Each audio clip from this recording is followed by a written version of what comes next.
In this section, we will discuss about the regulation of cardiac activity. So let me start. Regulation of cardiac activity means heart की जो activities हैं या हम ये कह सकते हैं कि normal activities of heart how they are regulated, कि नॉर्मल एक्टिविटीज को, हार्ट की एक्टिविटीज को कैसे बॉडी के अंदर रेगुलेट किया जाता है. तो there are some different types of regulation, जिसमें हम 2 डिफरेंट टाइप के रेगुलेशन को डिस्कस करेंगे. First regulation is nervous regulation. Nervous regulation means जिसमें हम डिफरेंट नर्वस सिस्टम के बारे में डिस्कस करेंगे कि कैसे नर्वस सिस्टम बॉडी में हार्ट एक्टिविटीज को या कार्डियक एक्टिविटीज को रेगुलेट करने में हेल्प करते हैं. तो जनरली हम लोअर क्लासेस में पढ़ते हैं कि जो नर्वस सिस्टम होता है उसमें 2 पार्ट्स होते हैं, sympathetic nervous system and parasympathetic nervous system.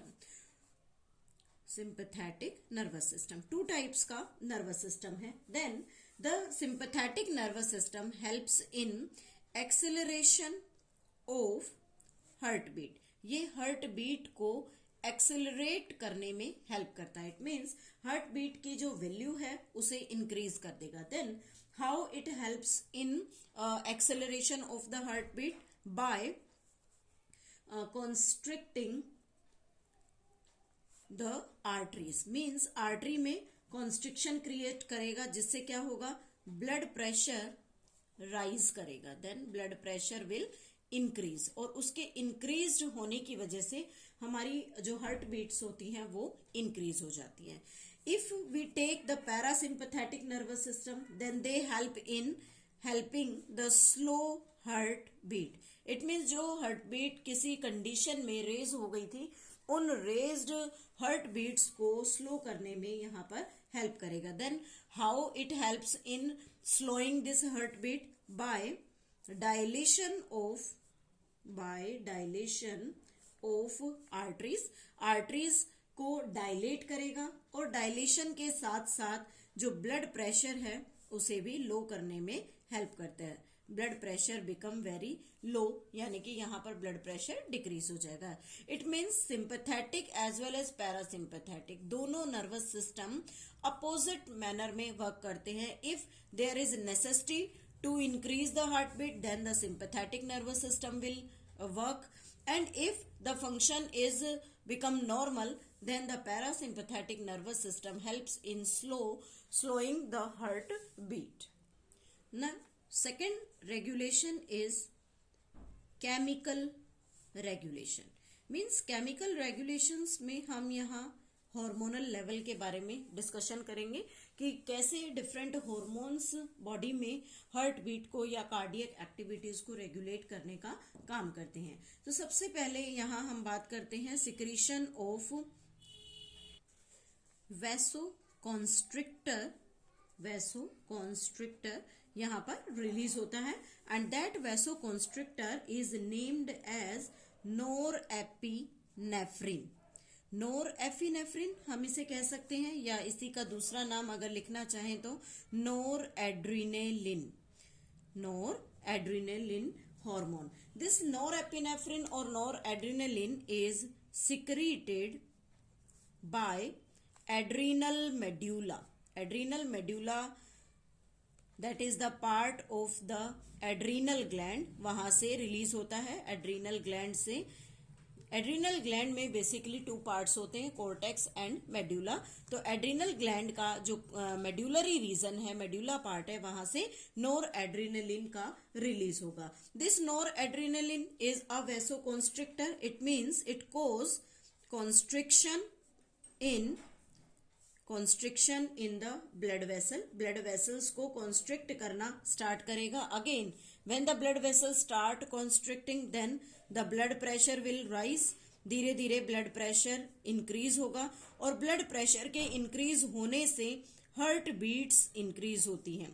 And if the heartbeat will increase, then it cause a direct impact on cardiac output. It means the cardiac output will also increases. जैसे जैसे heart beat raise करती है वैसे ही cardiac output भी increase हो जाता है.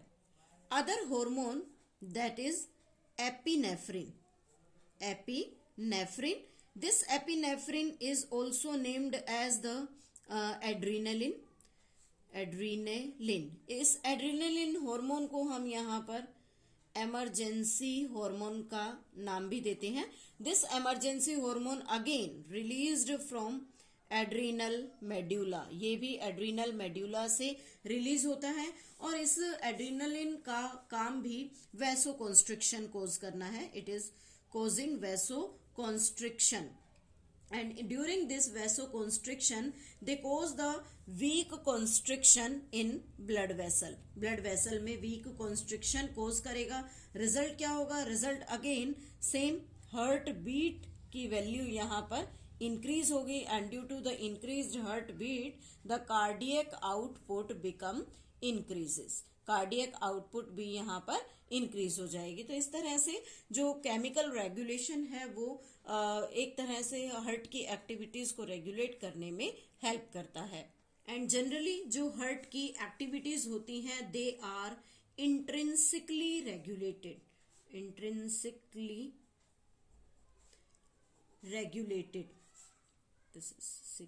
Regulated. Means हमारे हार्ट में जो रेगुलेशन होता है that is auto regulation because there is present the nodal tissue in heart. Heart में नोडल टिश्यू प्रेजेंट होता है जिसे हम 2 ग्रुप्स में डिवाइड करते हैं. SA नोड जिसका काम होता है इम्पल्स को जनरेट करना and it passed to the AV node. AV node को वो इंफॉर्मेशन पास होती है और यहां से रेगुलेशन होता है हार्ट की एक्टिविटी का. Then the ventricle start constricting. Ventricle contraction start करता है due to which the blood is pumped to different parts of the body. तो यहाँ जो नोडल टिश्यू वर्क करता है this is specially a type of muscles. So the heart activities जो यहाँ intrinsically regulate होती है उसमें हम हार्ट को मायोजेनिक हार्ट का नाम देते हैं. मायोजेनिक हार्ट मीन्स जहां पर मसल रेगुलेशन हो और न्यूरोजेनिक हार्ट जहां पर नर्वस सिस्टम हार्ट की एक्टिविटीज को कंट्रोल करता है. So this is about the regulation of the heart activity. और अगर न्यूरल सेंटर के कॉन्सेप्ट में जैसे हमने नर्वस सिस्टम के बारे में बात की तो न्यूरल सेंटर जो है it is located in medulla part of hind brain. Medulla of hind brain. Hind brain के मेड्यूला पार्ट के अंदर जो कार्डियक एक्टिविटी का सेंटर होता है वो रेगुलेटेड होता है. That helps in controlling the heart activity by ANS in which the sympathetic and parasympathetic nervous system is present and in that sympathetic and parasympathetic nervous system they helps in increasing the heartbeat as well as the heart rate. So this is all about the regulation of cardiac activity.